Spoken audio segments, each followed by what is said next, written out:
Hi there, this is Jonathan Ginsberg, and today I'd like to talk to you about testifying effectively at your hearing about what are called your activities of daily living. Sometimes these are abbreviated as ADLs, activities of daily living.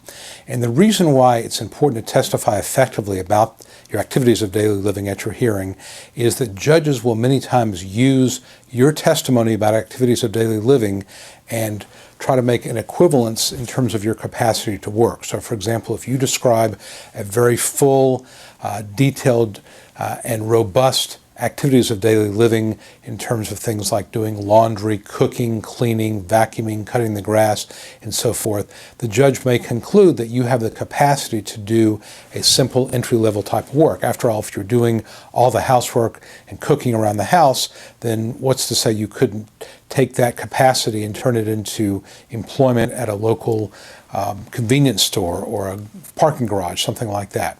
So activities of daily living are very important. It's important to testify effectively, and here's how to do that. First and foremost, you need to practice. And as I mentioned on previous videos, it's really important that you and your lawyer sit down prior to your hearing, and this means 2 or 3 weeks prior, if at all possible, and go over your testimony. And I mean practice answering questions about what you do during the day, so your lawyer can get a sense of how you testify.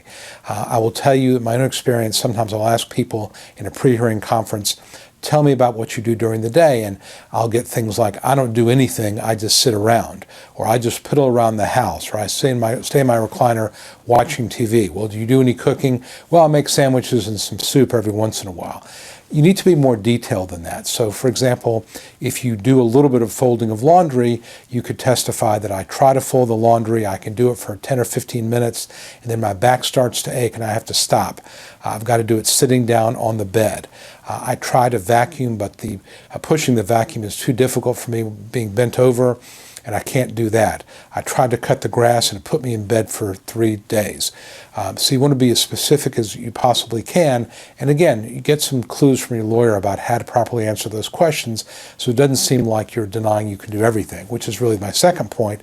And that is, your testimony should not be, I can't do anything at all, because no one's going to believe that. Unless your condition is such where you literally cannot move because of a physical problem, let's say, a judge is not going to believe that you can't make a sandwich or stick something in the microwave.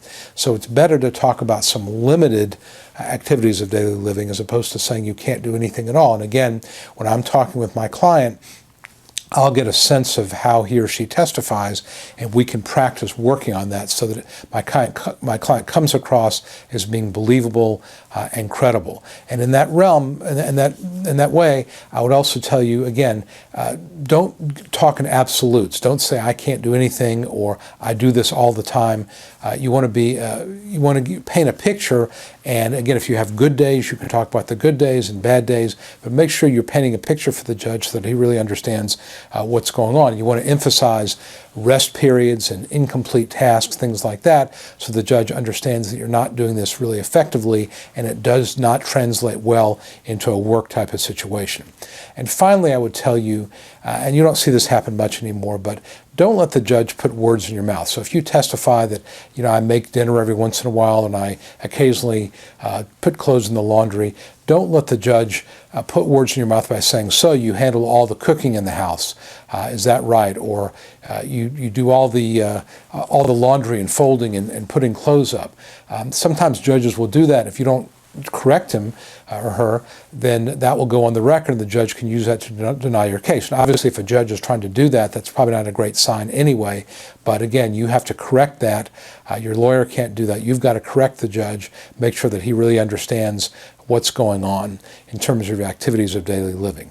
So again, the main thing here is practice with your lawyer, ask plenty of questions, and make sure that your testimony comes across as being believable and credible.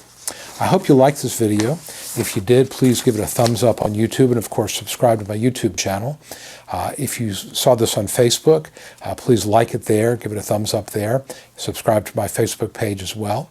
And if you have any questions about future or suggestions about future video topics, please let me know. I'll be happy to try to work those in. So for now, this is Jonathan Ginsberg. Thanks very much.